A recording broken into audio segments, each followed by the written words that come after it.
2015. This is the first ever Hustings Day that we have in the history of Oxford University Malaysia Club.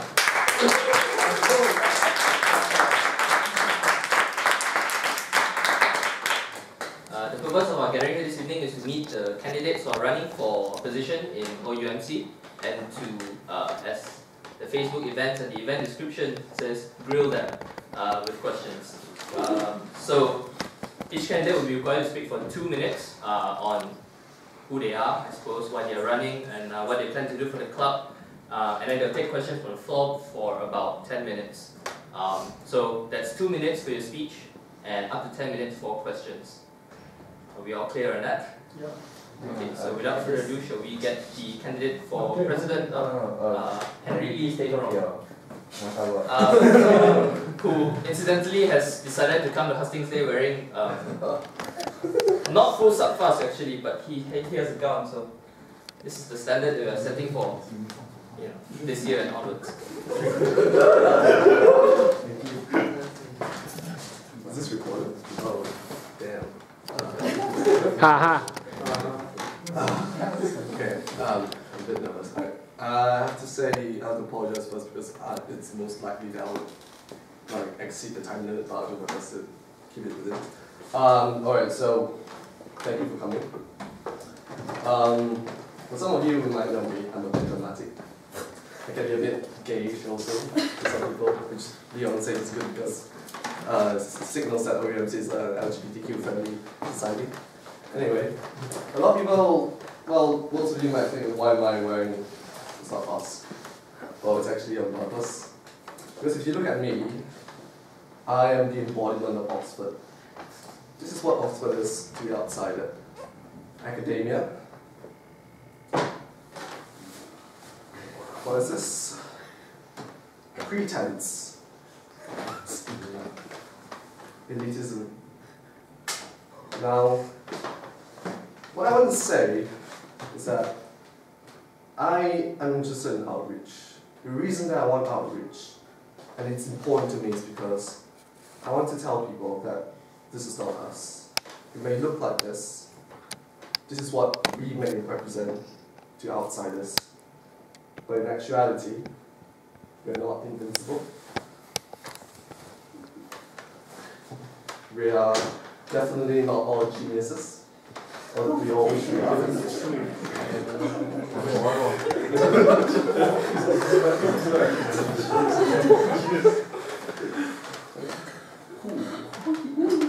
So, I'm not going to shoot anymore. But this is the message that I want to tell people. That we are normal people. If we done it, we did it, why can't you?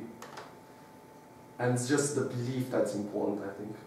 It's not about ability, because I know so many people who are way more qualified than me, who are way more deserving than me. But why is it that I got it, but they did not? Because it's belief.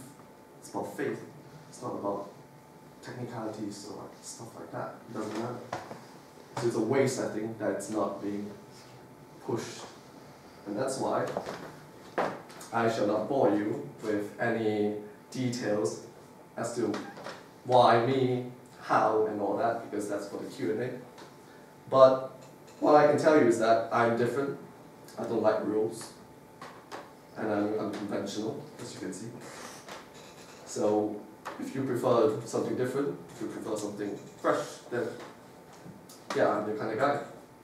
So that's more or less all I have to say, so thank you.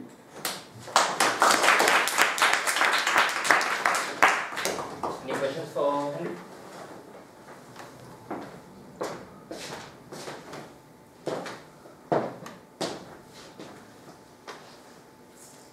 Yes. So it's clear that you are interested in outreach program. Yeah. What exactly you have in mind in terms of the new things that you want to bring for to develop this outreach program that we have been doing for the past few years? The thing that I realized when I was in Sunday College is that most of the outreach program that I experienced, that I was exposed to, was more on the more things that weren't interpersonal. It's well. Sorry? Oh, yeah. My point being that, because term time, let's face it, term time is very difficult for you to do anything for outreach. So what we have come up with, it's not me, it's like everybody, we've discussed about this, and we said that if we want to do outreach, we're going to do it through online systems. We're going to set up a student-run blog to tell people what it is like to be in Oxford. That doesn't mean that if you're in Oxford, you have to be good in ballroom dancing, you have to tell between good champagne and bad champagne, or else you make no friends, because that was definitely the things that I was thinking about before coming here. And that you don't have to doubt yourself, you don't have to be worried that you will not fit in. And that the workload is manageable, because let's face it, we're from Asia, and then it's actually a lot more difficult. So, yeah, that's one of the things that we come up with. A student-run blog to share our experiences. Also newsletters, prospectus, Oxford prospectus, and also summer school outreach programs. You go travel around secondary schools to tell them how is it like to apply, how to apply, what is it like to study here, why you should come here and why you should not also. Because I don't think that Oxford is the best university in the world. I don't think it's the best university for everyone. There's only a best university for the individual. So when I'm doing outreach, I'm going to tell them, you should pick the university for you. You should not pick the university that people tell you to apply to. And that's how we're going to do, basically, in a nutshell. So basically, you are going to meet a lot of students in Malaysia as Oxford University student, but telling them that, but not promoting Oxford University itself. I'm going to promote the good things of Oxford. I'm also going to tell them the things to expect from Oxford. Because I know a lot of people who find it difficult to fit in. And I know that this system is it's not built for everyone, because the UK system, the US system, and the Australian system is all very different. And it all caters to the specific type of person. So if I were to convince someone to get to Oxford, and he's really brilliant, he got in, and he's going to spend his time miserable here, and he's going to regret the decision, that it's not the best thing for him either. So I think it's important to tell people the good things and also what to expect, the workload, the culture here, the system, tutorial systems, it fits you. Because I think that's more sincere, and that's what we should strive towards, I think. So yes, I was just have a question. OUMC exists to do many things. Can you sort of list what you think, in descending order, what you think it exists to do, most importantly? Descending order. So from most important to least important, right? Most important. I've been told that the OUMC there is no fixed goal for OUMC. It really varies and depends upon the committee. So, for me personally, I think the most important thing, is to give back, which is why outreach. Because we are all very blessed, I would say we are all very blessed. We are very fortunate. We came here. We have to admit that there's a certain degree of luck that we got in, and that we are blessed. That's why we should help those who are less fortunate. And I think there's an obligation. I do feel that I have an obligation to help those who haven't succeeded yet, because I know how it's like to feel confined, to look upon people who have already succeeded and feel just helpless. Second thing that I think is very important is welfare, because I know that it's a different culture here. It's very difficult to fit in for some people, especially if you're having difficulties with the language. And so I think welfare is very important, which is why we are also striving towards improving the bond between the seniors and the juniors or the freshers in OUMC. And one of the ways that we thought about is to continue the parenting scheme, and also to improve upon it by, well, if you've seen the manifesto, we allocate some funds to the parents to take out the child or the children to like meals in Michaelmas, and when the freshers are confirmed, we like actively engage them and ask them if they would like to be part of our group.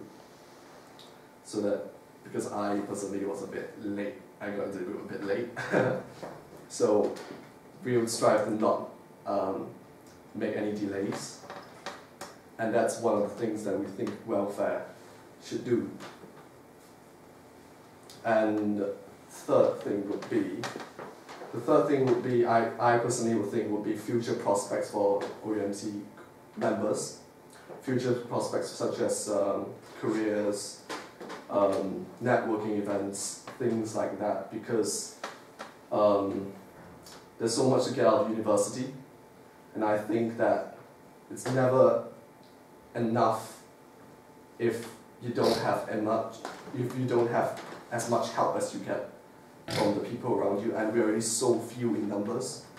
That's why I think it's even more important that we help each other, because as opposed to like Manchester or Cambridge, you probably can get a job easily when you go home, because everybody's from Manchester, oh, I'm Manchester, we help each other, blah, blah, blah, blah, blah. But then also it's such a tiny place.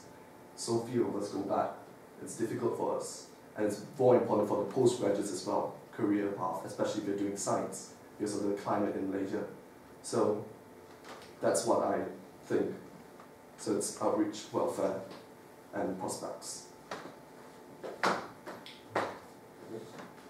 So I have two questions. So let me fire off the first one.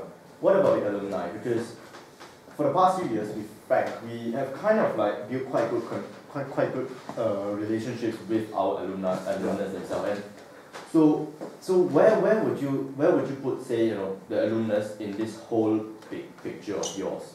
You say you have these three key targets, right? So what of the alumnus are we going to engage them? Are you going to engage them, or are you going to just say, all right, it is our alumnus?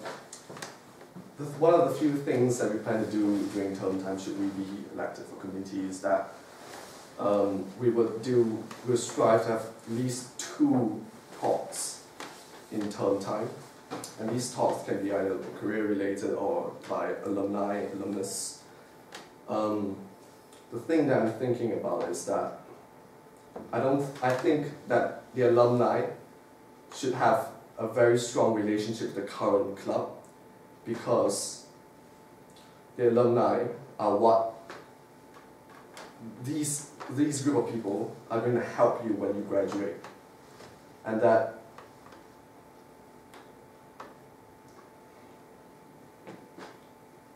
I'm trying to phrase this correctly, but when you say like in a group big picture, you say that how are we supposed to I'll put it this way.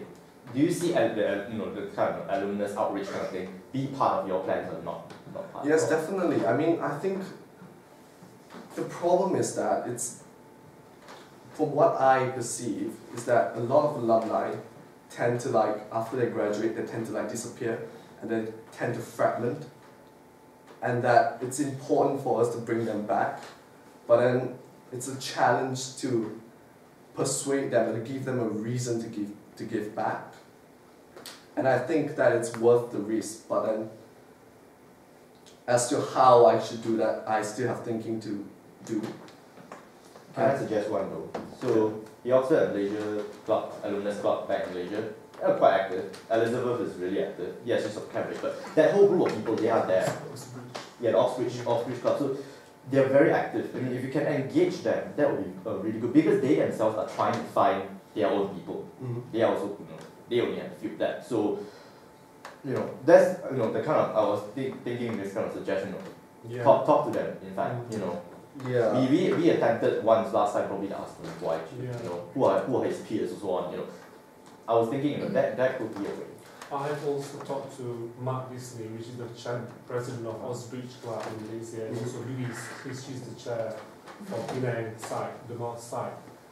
We were planning to actually organize something like alumni homecoming. But it's a big event. We can make a smaller scale, but to do that we don't have time because we spend so much time on the conference. So you don't have time to do it this year. So this you can, I've talked to the development officer at Wellington Square. So I've laid down the foundation. Maybe you can just take it over and do something about it. Yeah, I'll definitely get into contact with Miss Elizabeth. Actually, she, to be honest, like when I was in Sunway, I was talking to her. Actually, because I was applying for the scholarship, she helped me a lot, and she was such a nice person. And I actually was quite contented of getting to Oxford, and I had absolutely no intention or even thought about running for any committee sports. But she was the one who told me you should run for presidency, because she said that you were from Sunway. Sunway can help you facilitate whatever events you want, because she was very involved in Cambridge society. I can even suggest, people like, for example, Sean Hua has such a good connection with so many people. So, I was thinking, grab all the people, Bedals himself also, contacted and so people. Grab all these people and just, try to get it, because I don't think it's a big problem, especially when it's alumni. They wouldn't mind so much. You're like, oh, you are the current president, say, and then you got a contact of somebody from through, say, Sean Hua. I don't think they will mind too much. If you want to focus on outreach program, and alumni is part of that category, so this is the thing that we should consider, and we can always help you, Yeah, I'll be glad. Well, yeah, if I'm in a committee, of course, I'll definitely be glad to do that. In fact, I've been Sorry, we need to move on. Is there any last question for Henry? I sort of have one. Yeah. Okay. Because, you said your number one priority is outreach, where the cloud is concerned. Yeah. I'm trying to keep it short, sorry. Outreach really only, most of the work is done over the summer, and before there's only the planning stages. Yeah. So could you just very briefly elaborate what you're actually going to do for, let's say, the 3/4 of the year that you're not actually doing outreach? The thing is about outreach is as a continuous effort, even during term time, including the newsletters, the blogs, and also the pairing up of the current students here with prospective students, like support in terms of personal statement, going through a personal statement, advice in applying to Oxford. So it's a continuous thing, but although we're not present physically in Malaysia, but we can do it through online systems. And also during term time, we're mostly focused on welfare, getting together, social events, because it's very important. Social is not just about marketing, it's about bonding, it's about getting to know each other. And also talks, careers events, and the prospect part. Does that answer your question? Alright, once again we thank Henry.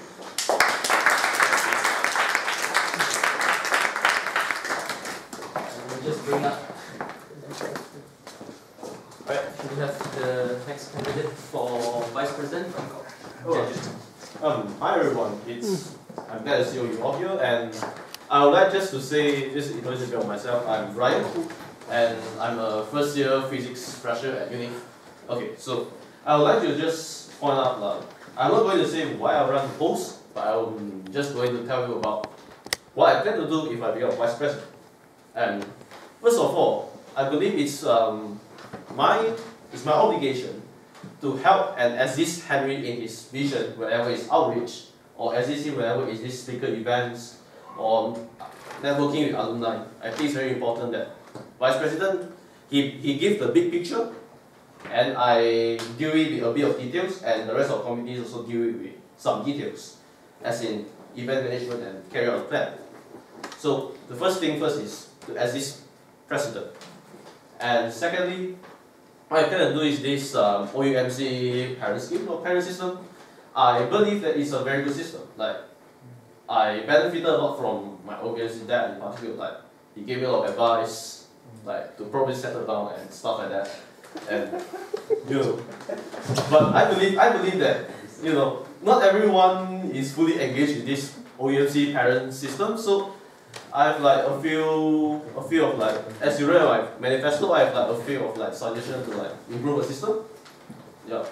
So that's OUMC parent system, the second thing I would like to do. And third thing will be more like social events among the members.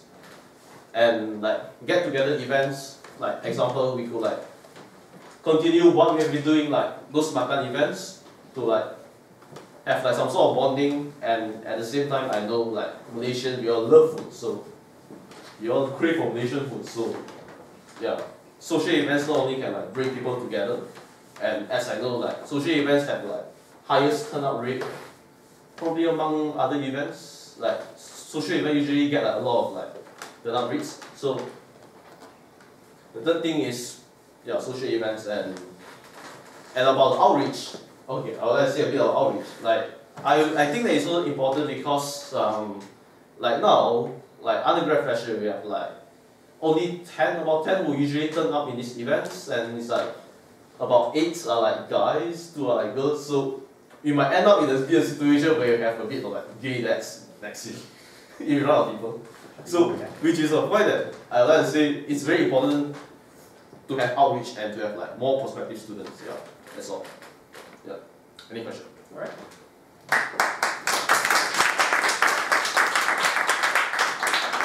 Questions, Andrew?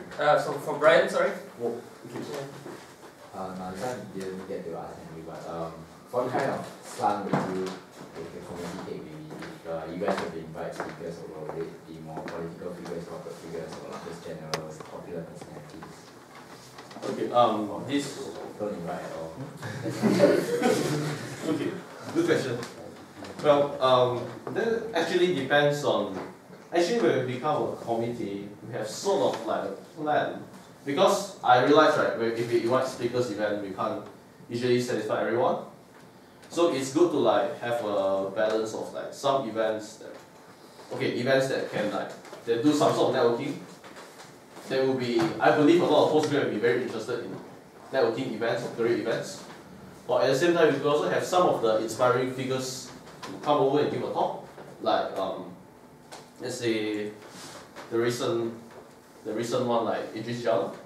We could also, we can actually, there's actually a lot of like autonomy as to who we can invite for our speaker event, and we would like to be, be creative about it. Yep. I hope I answered your question. I would like to follow up on that point. Do you, as a committee, have any idea who you might be inviting at this point? If yes, who? If no, why not? Okay. At this point, I haven't thought to like this. I haven't thought to like exactly who I want to invite at this point, because I believe it's like we need to open this discussion with committees as well as current members, but we do plan to like have these speaker events at some point. Yes, I do. Okay, so I'm actually going to follow up on the same question. So but it's more like a suggestion, because for us, I think my experience then with Sean is really that you want to invite speakers, you got to go way ahead of time. You have to plan like a year, in fact, a year ahead. So I would say that it would be a wise idea to start thinking about this. Yeah, I was thinking like even before that. Even before that, during the break or something, yes, we can actually start to do some sort of planning. Yes, okay. For the year. But now my real question is this. Okay. So the vice president's role is kind of like this limbo that's not really a defined kind of job there is. Yeah. So would you want to sort of like detail a bit more about what you would exactly do? Kind of like, I want to see I think we want to hear what you would be as a vice president. Because your vice president can be like, I'll just help. What does it mean by help? I think that's the question. Okay.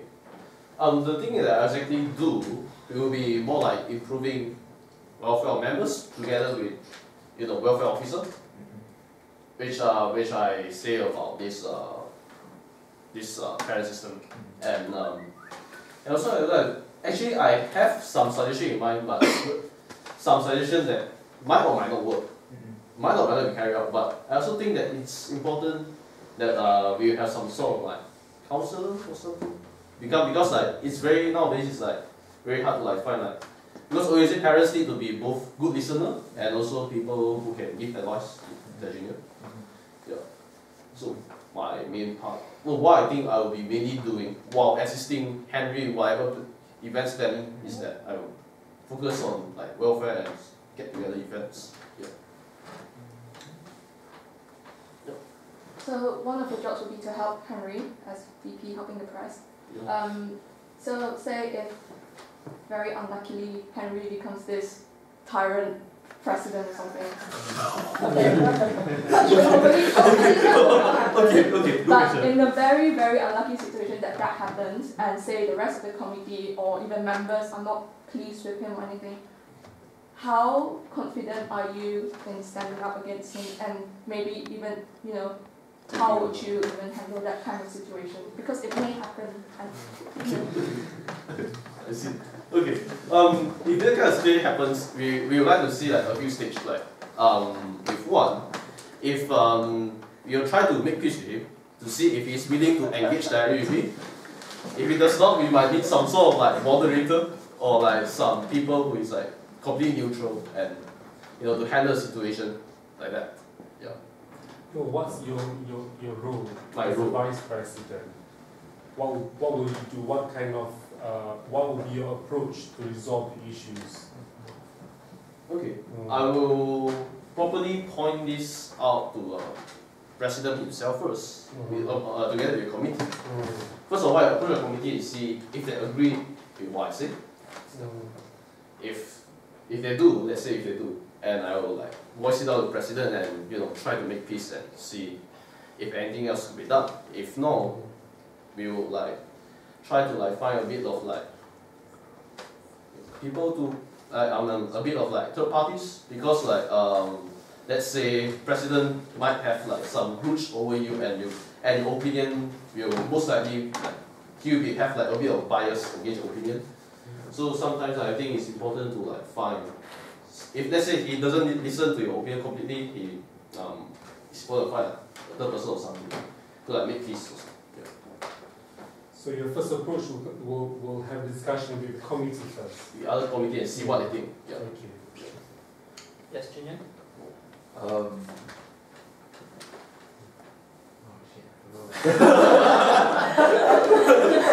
Okay, yeah. Well, there was one problem that we had, at least when we were on the committee, was that there was a sort of divide between undergrads and postgrads. Maybe it's not so much of an issue now, but sorry to say that. You want to say it? So it's like, what is your view of where the problem is at in the current stage? Or do you think it's a problem at all? If you think it's a problem, how do you think you're going to solve it? I believe like there is some divide between undergrad and postgrad, mainly because of like mentality. As in, what we want might be different as what they want. So I would suggest that just a suggestion, but I don't know if it's implemented, but this is my idea. Like we could like elect a postgrad officer, but at the same time give him the autonomy and the power as to what he wants to do, and we give him like, let's say he wants to do a career event, and we will like help him out, like help the postgrad officer, and also give like sufficient funding or sufficient whatever manpower he needs, or committee will support him. Yeah. That's what I follow. And yeah. I think the term sufficient funding and manpower is very dangerous. Yeah, very. If they want to, if the postgrad officer says, oh, I want to do a 1,000 audience career fair, would you really support that? And if it required thousands of pounds? Thanks for pointing out. Okay. Okay. One thing is that whenever postgrad officer, let's say, plans to organize something, I think it's best that he come and like all the committees will have this discussion as to see whether or not we all will agree, we all think that it's reasonable, and we all actually agree that it will become like beneficial for the postgrads. And if we to come to a consensus that it is beneficial to postgrad, and we could actually organize it, and if we find that undergrad could benefit as well, we can actually invite and encourage current undergrad members to join. I'd like to abuse my position and ask a question myself. Okay. You and Henry talk about career events, but as we all probably already know, the University of Oxford and probably even your own colleges organize career events on a regular basis. So how different are your career events going to be with respect to the universities?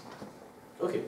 I was thinking of career networking with them more probably back home, rather than like our university is like locally and internationally, and I was thinking more like having like career events like network with people back home, like opportunities back home. But these are events that you can get if, let's say, you just took a bus to London. Yeah. UKC. Yeah. Loads of events in London. Yeah. Good question. But, well, Yep. perhaps a Yeah, suggestion. you have the point. No, perhaps suggestion is, well, what I've experienced in the past is that we've had a more personalized session with people that come over to Oxford. Okay. You know, CEOs of banks, Shell. yeah. So you can organize things like, you know, a dinner or a small event where they can come to Oxford just to talk, and then after that, you know, have a nice tea time where you can ask them questions, that sort of thing. Perhaps that would be more beneficial to them. Even back in Malaysia during like the summer holidays, that was what we did. Okay. Brought people over in summer. Any more questions for Brian? Alright, if not, should we thank Brian on stage?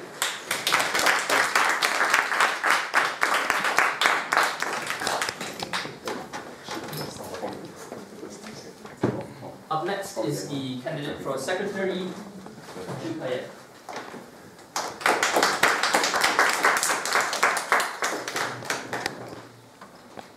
Good evening, I'm Kayan, I'm doing EP at Harvard. So just now Henry talked about knowing how to, you don't have to know how to ballroom dance to come to Oxford. Brian said next year we are going to have a lot of gay dads. And surprise, surprise, I'm both of them. I'm currently doing ballroom dancing and I'm married to Henry. Yeah, so a bit of background on myself. I studied for 4 years in Singapore before coming over here. So I was actually a bit worried that I couldn't mix in well with the other Malaysians due to the difference in education background. Like Leon, Chen and Chen also studied in Singapore. Oh, myself.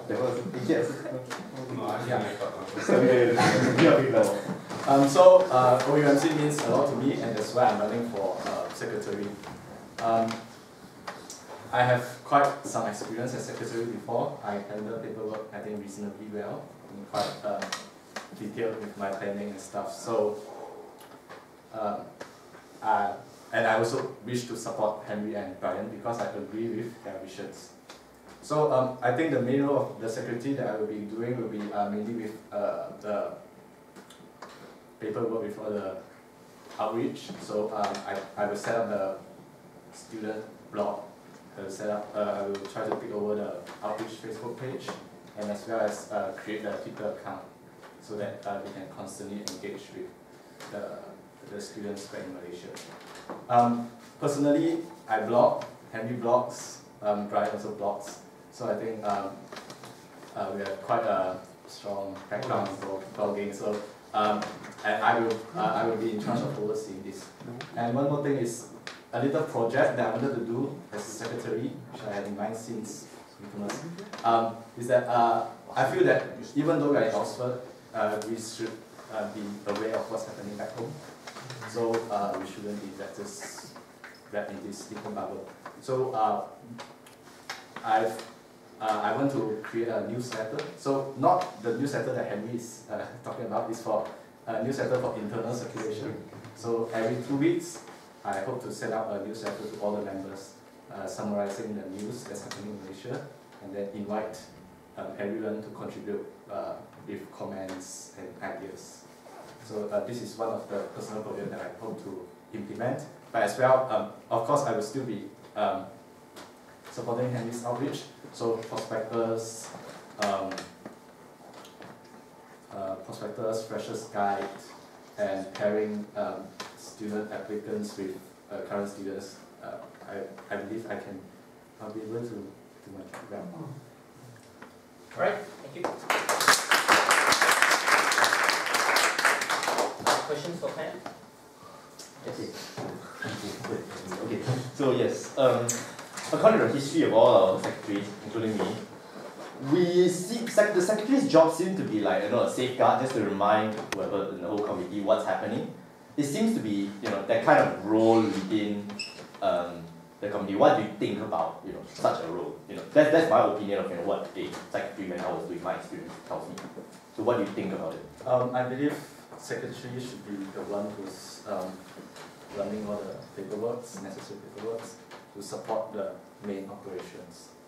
So yeah, this is what I'm saying, managing all the social account networks and doing the back. So you will not see yourself more in a role where, because I know the secretary handles all the minutes and so on, essentially you can be a person who tracks what's everybody doing in a sense. Yes.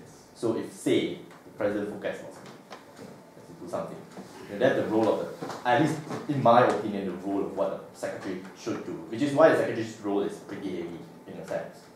So, I mean, what do you, on reflection on that? I actually agree, but considering that most of our, I believe that we are quite a close group of committee members.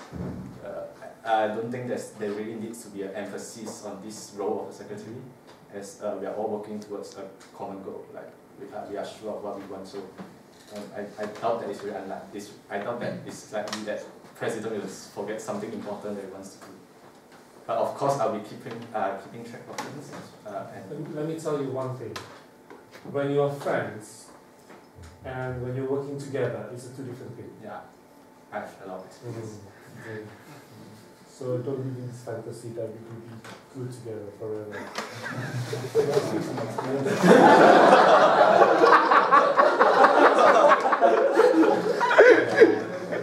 Very important. Especially when you organize, when you have a very, you have a big task to look after, when you're responsible for something, and working as a team player and as a friend is separate things. It's totally different. Yeah. Okay. I think the point is well made. Shall we move on to other questions? Yes. Yeah, it's about something that I've been quite frustrated about for the past 2.5 years. What do you think? Do you think UMSA needs a name change to remove the M? Personally, I believe that they should remove the M. But apparently, Henry was talking with Moira, the new president for UMSA, and there are divided opinions about whether they are trying to merge back with us. Personally, I don't think we should merge with the Singapore Society, so let this be straight. Like no merger. No merger. But apparently, the current committee, they are quite supportive of this idea. So merge. So I mean, not our committee, the Singapore Society. They want us back, like because they're so big, they're so small. So so I think it might be a bit difficult. So I mean, we'll try to see whether we can go around a constitution or something. But yes, I agree. The Malaysian word shouldn't be there. Too many Malaysians go over there. Okay. Other questions? Yes, David? I've got 2 questions, if that's allowed. I'd like to pick up on the comment that you just said that too many Malaysians go over to UMSA. The question is that a problem? That's one. Wait, don't answer that. Number 2, I'd like to bring up a point that you mentioned in your manifesto. It says here, I will also seek to lay down standard operating procedures to ensure continuity of our efforts. Which operating procedures in particular now you think could be improved? What did you have in mind when you wrote this and it down? And which particular operating procedures do you think, or did you have in mind that necessarily need to be continued in this standard way? Okay, I'll put the first question aside first. Second question. So the first part of the second question, I'm not involved in the committee now, so I don't know what's lacking. So that's why I didn't say I want to write down all the SOPs that is current now. Or I'm saying that whatever we are going to implement during our role, so the blogs, the Facebook, the Twitters, the outreach, everything, I will make sure that everything will be well documented, and so that we can pass it on. So that we don't have very distinct committees year by year where they try and create new things, and then next year another new things. So back to the first question, it's not a problem, but it encourages the Singapore society to keep the M. So yeah. I believe you had a question, Nathan? Yeah, so now going back to the newsletter question thing. So you might not have seen it this year, but then when I was secretary, I actually did the newsletter, and I actually had that part on, you know, all the news back home. So now, but my general question is this really. So for the newsletter, my experience is that not that many people actually.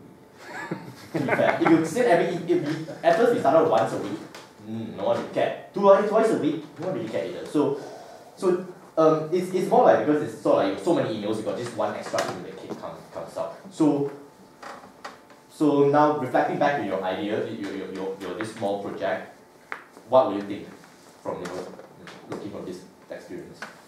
Personally, it's just my own project, because I believe that people should be knowing more in Malaysia news, not necessarily politics, just news. So I know that there's this general sense of apathy. So that's precisely what this newsletter is trying to do. If it doesn't reach its goal, then too bad. But yeah, but it's my own. I wish to do this so that people will know. Well, I mean, I would suggest that maybe from my experience or these experiences, perhaps maybe not an email, maybe something else. I don't know. So, I mean, your idea is good, but it's sort of like, you know, my experience says that it doesn't really work. But so there's this about I hope that once we get once we start off, we can try to invite students to submit things. It might be very difficult, but not really any special things, but let's say what you're working on, what are you studying, or anything like related to your, especially postgrads, like what are they working on, maybe they will share with the community, so they can clue in, they might actually interest other people to read the as well. Yes, Rachel?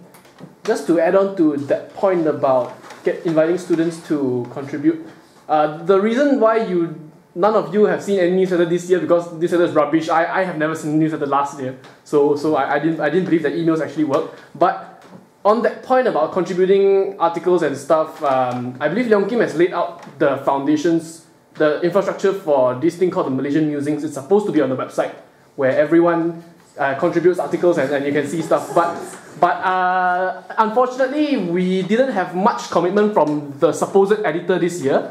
But that's probably something you can explore. Just a suggestion. Yes, Junior. It's not really a question, but like just two small points. Actually, UMSA did it last year, the newsletter thingy, fortnightly. Last year, Yu Jia is the person who did it, and she accepted contributions. And actually, within UMSA it worked. But then after that, the subsequent secretaries didn't continue the plan. You can ask her for guidance also if you want. Then for the postgraduate science research stuff, I think actually Andrew is doing it. Scientific Malaysia. Yeah, Scientific Malaysia, online journal. You can ask him about that as well. Yeah. Any other questions? Okay, if not, should we thank Ryan on stage?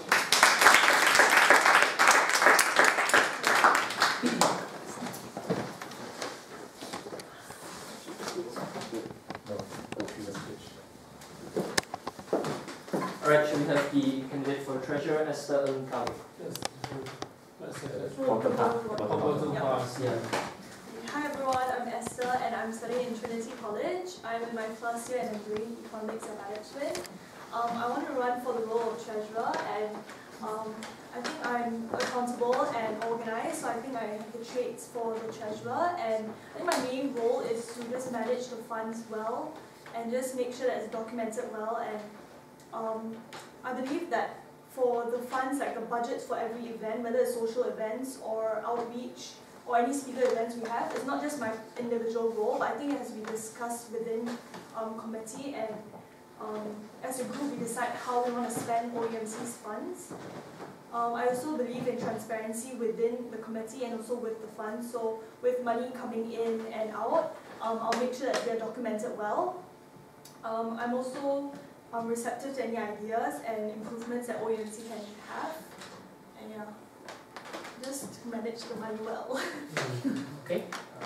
Thank you. I would like to use my position to ask first two questions.